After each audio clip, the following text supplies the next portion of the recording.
entre la dualité entre le sang et le verbe, on peut dire, parce que évidemment c'est ça un angle, un clivage majeur. Le sang, c'est la généalogie. Le sang, c'est l'hérédité.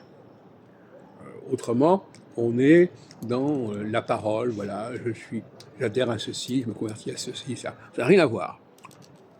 Le judaïsme est d'abord une religion du sang, et pas une religion de la parole. On ne devient pas juif par la parole, par la conversion. On est juif par l'hérédité. Mais, c'est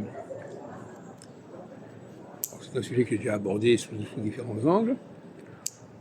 De ce point de vue-là, il y a un rapprochement plus fort entre judaïsme, sans doute j'entends, et islam, entre judaïsme et christianisme, qui fait que la notion de religion judéo-chrétienne est problématique.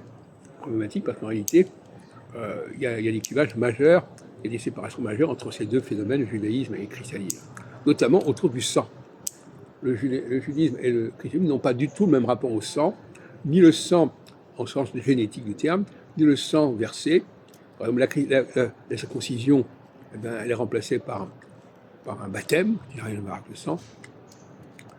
Et finalement, le christianisme est plus proche de Caïn que d'Abel.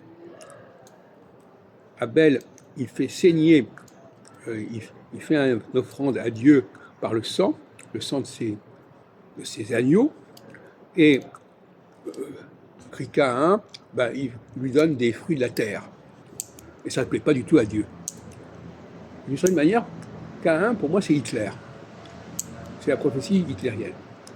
C'est-à-dire que c'est un personnage qui veut détruire les gens, qui veut détruire les juifs, en fait. Et Abel, ce sont les juifs.